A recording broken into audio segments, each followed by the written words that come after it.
Olá, seja bem-vindo ao Saúde e Você, mais um domingo na sua casa para falar de prevenção, bem-estar e qualidade de vida. Hoje nós vamos falar sobre enfisema pulmonar e DPOC. 45 mil óbitos no Brasil. Em torno de 12% da população sofre de DPOC e não conhece o diagnóstico. E 80% são casos de tabagistas. Eu vou conversar com dois especialistas para falar desse tema tão importante. Um pneumologista, Dr. Rafael Faraco, e o Dr. Decarton, que é médico cardiologista e vai falar sobre a prevenção também em casos de DPOC e casos de infarto. Então fique de olho no programa de hoje que está super especial.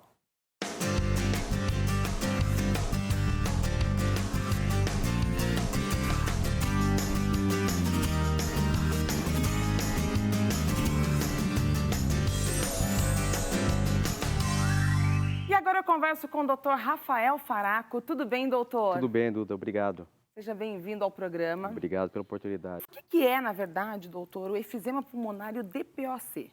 Na verdade, hoje, a gente utiliza o termo DPOC. Né? O que é o DPOC? É uma sigla, que é Doença Pulmonar Obstrutiva Crônica. Tá? O DPOC é uma mistura de bronquite crônica mais o enfisema pulmonar. Tá? Então, o ar, para chegar até os pulmões, ele passa alguns caninhos, que são os bronquíolos, e depois a via terminal são os alvéolos. Então, o que é o enfisema? É uma alteração desses alvéolos. Eu costumo fazer uma comparação do pulmão como se fosse uma bexiga.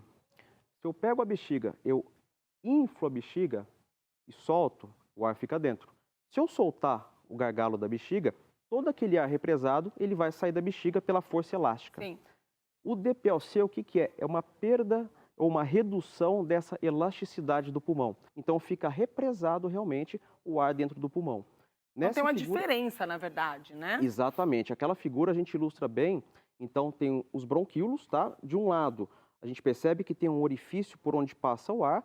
O bronquíolo à direita, ele está mais inchado, ele está mais edemaciado, então a passagem do ar fica prejudicado. E embaixo, que parece uns cachos de uvas, são os alvéolos realmente. Então, o enfisema é quando tem uma destruição da parede desses alvéolos. A gente sabe que 80% dos casos de DPOC são acometidos por fumantes. Mas é só fumante que tem o DPOC? Exatamente, 80% o responsável é o tabagismo. De 15% a 20% é queima de biomassa. Quando a gente fala em biomassa, é carvão, é lenha. Então, às vezes tem pessoas que, histórico de ter vivido muito tempo em casa com fogão a lenha, e tem o DPOC, mas não tem um histórico tabágico pessoal, nem de pessoas que conviviam que eram tabagistas. Tenho pacientes que trabalharam em algum momento em pizzaria ou algum outro local que utilizou muito queima de lenha e tem o DPOC pela queima da lenha. Imagina, trabalhando 10, 15, 20, 30 anos, inalando todos os dias aquela lenha, né? A gente está usando tanto máscara nesse momento, a máscara é indicada nesse caso? Quem sabe a máscara seria uma saída nesse caso, né? Então, funcionaria como um fator de proteção, realmente uma prevenção, né? É que ainda a gente não tem nenhum estudo que fala a utilização de máscara, né, para redução de risco de DPOC quando tem a exposição ambiental. Mas é uma situação que deve ser estudada realmente, que pode ser um fator potencial de redução do risco realmente de DPOC. Uma situação super importante, apesar de Covid, né, esse ano nós tivemos menores internações de pacientes portadores de DPOC. Por quê? Porque à medida que você utiliza a máscara, tem um distanciamento social, utiliza álcool gel, você reduz risco de exposição com outros vírus. A gente sabe que a maioria das exacerbações, ou seja, das crises de DPOC, é por exposição viral, por infecção viral. Então você reduz outros vírus também que têm um potencial de levar a uma exacerbação do DPOC. Doutor, DPOC, como que faz o sintoma? Quem está em casa, de repente, que trabalha numa pizzaria agora fala, nossa, será que eu posso estar com DPOC? Ah, eu sou fumante. Porque é um diagnóstico que muita gente desconhece. O maior sintoma de DPOC é a falta de ar, né? Então, falta de ar, toda pessoa com falta de ar, com desconforto respiratório, é importantíssimo descartar o DPOC. Pessoas com histórico de tabagismo prévio ou tabagismo atual, que tem aquele pigarro crônico, porque às vezes as pessoas falam, mas eu tenho um pigarro crônico, mas isso é comum pela questão de fumar. Mas possivelmente o pigarro crônico já sinaliza que pode ter uma bronquite crônica e, consequentemente, já pode ter o DPOC. Então, o mais importante, tem sintomas respiratórios, é fundamental procurar o seu pneumologista para fazer um exame que é a prova de função pulmonar, que vai avaliar a capacidade funcional do pulmão. E a partir daí diagnosticar o DPOC e iniciar o tratamento precoce realmente. Tem tratamento? Como que trata, na verdade? Sim, o tratamento para o DPOC, primeiro, quem fuma é realmente parar de fumar. Isso é fundamental. Então, é cessar o tabagismo, utilização de medicação broncodilatadora e, pelo amor de Deus, vacinação. Então, Vacinação? É super importante vacinação para gripe, vacinação para pneumonia. Por quê? Porque a gente sabe que a gripe ou a pneumonia é um fator de risco para fazer com que o DPOC entre em crise. E cada crise, cada exacerbação, ocorre uma perda da capacidade da função pulmonar. Tá? Tudo que é pulmonar, que é respiração, acaba afetando o coração também, né? Sem dúvida nenhuma. A gente sabe que vocês trabalham muito em conjunto com o cardiologista. E tem casos de DPOC que muitas vezes tem que ser tratado tanto com pneumo quanto com cardio. Então, aproveitando que o senhor veio hoje falar desse tema tão importante, quero convidar o senhor para acompanhar junto comigo. Nós convidamos o Dr. Decarton, que é um médico especialista em cardiologia, um querido, que deu-nos a oportunidade de falar um pouco de DPOC e também a prevenção nos casos de infarto. Dá uma olhada. Hoje eu vim conversar com o Dr. Decarton Vitor, médico cardiologista, um querido. É um prazer estar aqui falando com ele. Tudo bem, doutor? Tudo ótimo. Prazer meu estar falando com você, estar falando aí com o pessoal de casa também. Bom, hoje nós temos muitas perguntas que vocês fizeram lá nas redes sociais e o nosso tema é arritmia. E eu já cheguei aqui assim, ó, porque nessa fase, doutor, é normal as pessoas sentirem essa arritmia? As pessoas têm reclamado? O que são essas arritmias que a gente sente tanto? Olha, ótima pergunta, tá? O que acontece? Apesar do nome assustar, quando a gente fala arritmias, a gente está falando de um conjunto de alterações, tá? Então não é a arritmia, existem vários tipos de arritmias, tá? Tem arritmias, Duda, que podem ocorrer num contexto mais benigno, tá? E tem aquelas arritmias que são relacionadas mesmo com doenças mais graves. Por exemplo, arritmias de contexto benigno. Durante a infância, a gente teve uma arritmia chamada arritmia sinusal respiratória. Quando a gente respirava, puxava o ar, nosso coração acelerava um pouquinho. Quando a gente expirava, a frequência cardíaca baixava. Isso não significa doença de nenhum tipo, é um comportamento normal, faz parte da maturação elétrica do coração. Então, quando a gente fala de arritmias, a gente está falando de alterações elétricas que podem ou não ter uma conotação mais grave.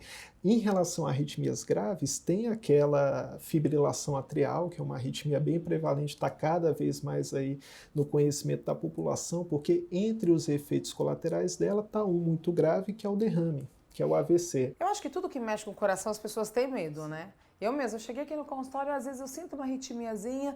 Agora, quais são os sintomas que podem dar, doutor, além dessa arritmia? Porque às vezes, eu sinto arritmia com um pouco de falta de ar, aquele apertozinho. Olha, perfeito. Quando a gente fala de arritmia, o sintoma que eu mais vejo aqui, a gente está no consultório, o sintoma que eu mais vejo aqui é o paciente reclamando de palpitação, mas é importante frisar, apesar da palpitação existir, nem sempre a palpitação significa arritmia. Quer ver, ó? Às vezes doenças da tireoide, como o hipertireoidismo, anemia, tudo isso pode dar um pouquinho de palpitação sem que a pessoa tenha uma doença ali relacionada ao sistema elétrico do coração, tá? Então, quando a gente fala de sintomas, a palpitação, ela desponta ali como um dos principais, mas lembrar que, às vezes, falta de ar, dor no peito, às vezes sensação também de tontura. Às vezes a pessoa nem chega a desmaiar, Duda, mas ela tem uma sensação forte de mal-estar que a gente chama de lipotímia. É um pré-desmaio, uma pré-síncope. E tem, claro, a síncope, o desmaio, que é uma manifestação bem grave ali de uma arritmia. E, claro, falando de sintomas como um todo, tem esse da fibrilação atrial, que é o AVC, que é o derrame, que é um quadro catastrófico e que pode estar relacionado a um tipo de arritmia. A gente sabe que algumas pessoas sentem também arritmia em caso de síndrome do pânico, né? Já tive, por exemplo, eu fui uma pessoa que sempre tratei e tive síndrome do pânico e eu sentia a arritmia. Então, pode ser emocional, doutor? Pode sim. O que que acontece? Toda vez que a gente tem uma descarga adrenérgica, uma descarga de adrenalina no sangue, seja porque a gente está ansioso, nossa, tem uma reunião já já, vai ter uma gravação, tem alguma coisa, qualquer situação que te gere ansiedade, e aí se inclui também a síndrome do pânico, o corpo da gente sofre ali, recebe uma enxurrada de adrenalina. Isso pode se manifestar como uma sensação do coração acelerando. Então dá essa sensação de palpitação, mas não necessariamente a pessoa está com uma doença elétrica do coração. Não necessariamente essa palpitação é reflexo de uma arritmia. Bom, a gente está falando aqui de uma arritmia que pode levar a diversos tipos de diagnóstico. Doutor, como fazer o diagnóstico de uma arritmia? Eu sei que a anamnese é muito importante, exames, mas como é o diagnóstico? Olha, perfeito. Você falou esse termo aí, anamnese, para quem está acompanhando em casa. Anamnese nada mais é do que a história daquele sintoma, quanto que ele surge, como que ele se manifesta, o que causa ele. Então tem pacientes que às vezes têm palpitação durante o esforço, tem pacientes que acordam no meio da noite com arritmia. Então quando a gente fala do diagnóstico, a primeira coisa, uma boa avaliação médica, levando em conta o histórico do paciente, todas essas alterações e, claro, exames. A arritmia é uma alteração elétrica, então adivinha, a gente precisa usar o eletrocardiograma, um exame simples, de fácil acesso, que às vezes feito ali na hora a gente já consegue diagnosticar a alteração. Às vezes, Duda, a gente precisa manter um registro ali por um tempo maior e acaba usando aquele Holter, acaba usando o Looper, que são exames que registram essa atividade cardíaca por um tempo maior. Esses exames vão ser determinados de acordo com o diagnóstico que o paciente te der, do histórico, do que está acontecendo, dos momentos. Exato. Por isso que às vezes é importante até monitorar dormindo, né? Perfeito. 24 horas, eu já fiz todos esses exames. Agora, a gente está falando de arritmia que tudo que mexe com o coração assusta, né? Eu imagino que os pacientes que chegam já chegam preocupados. Doutor, meu coração está dando uma palpitação. Tem tratamento para... na verdade, tem tratamento, mas qual é o tratamento para arritmia, doutor? E se cura, né? Sim, o tratamento ele vai variar bastante da causa de base. Se é uma anemia, você corrige a anemia. Se o paciente tem uma doença isquêmica, uma doença das coronárias gerando aquilo, corrigindo a doença, a gente trata também. Mas o principal, a gente tem que lembrar que frente a qualquer alteração cardíaca, a gente precisa de mudança de estilo de vida. Então, quem é sedentário tem que fazer atividades físicas, quem está fumando tem que cessar o tabagismo, quem é hipertenso e não está controlando tem que controlar sua pressão, reduzir a ingesta de sal também na alimentação. Então essas medidas básicas já fazem uma diferença muito grande. Claro, às vezes a gente precisa de medicamentos e aí vem os antiarrítmicos, que são medicamentos que controlam melhor essa arritmia. Em algumas exceções ou alguns casos que não são passíveis de controle com remédio, que a gente realiza um procedimento que é feito por cateterismo, que é a ablação cardíaca. É semelhante a um cateterismo, mas a gente consegue chegar até o coração através do catéter e desativar aquela área que está gerando a arritmia. Mas tem tratamento. Tudo começa com uma identificação adequada da doença. Tá certo. Doutor, obrigada pela sua participação no programa. É sempre um prazer. Gente, esse médico mora no nosso coração, no coração da saúde de você. Obrigada, doutor. Eu que agradeço o convite. É isso aí. A gente volta para o estúdio. Doutor Decarton, obrigada pela sua participação. É sempre um prazer recebê-lo aqui no Saúde Você. Bom, doutor, vocês trabalham em conjunto, né? Olha que informação importante das pessoas realmente fazerem prevenção para evitar o infarto. Mas, falando com o pneumo, tem como prevenir o DPOC? Exatamente, Duda. A prevenção de DPOC é não fumar, né? E quem fuma, parar o mais rápido possível, né? Isso é a maior prevenção realmente do DPOC. É fundamental, controle da hipertensão, controle do diabetes, controle do colesterol para prevenção de risco cardiovascular e para prevenção de infarto. No entanto, ter o DPOC e não utilizar a medicação para controle também é um fator de risco que aumenta a chance de infarto também. Então, precisa sim controlar seu colesterol, seu diabetes e também seu DPOC. Doutor, obrigada pela sua participação. Eu que agradeço, Muito Duda. importante. A gente está falando de um tema que, assim, acomete milhares de pessoas. Cuide da sua saúde, é seu bem mais precioso. E eu quero convidar vocês para acompanhar também o Saúde de Você no nosso canal lá do YouTube. Acesse, tem entrevistas, tem vários temas. Você pode até buscar por temas. 5 anos falando de saúde, de prevenção, bem-estar, qualidade de vida. Nós estamos aqui para oferecer um serviço de utilidade pública. Aproveita essa consulta, que é um privilégio para você que está em casa. Também nos acompanhe nas redes sociais, dudarodrigues.oficial e também no Instagram do nosso programa, que é o @programa Saúde Você. Quero agradecer o carinho de todos vocês e aguardo vocês no próximo domingo, que tem mais informação de saúde. Um ótimo domingo a todos vocês.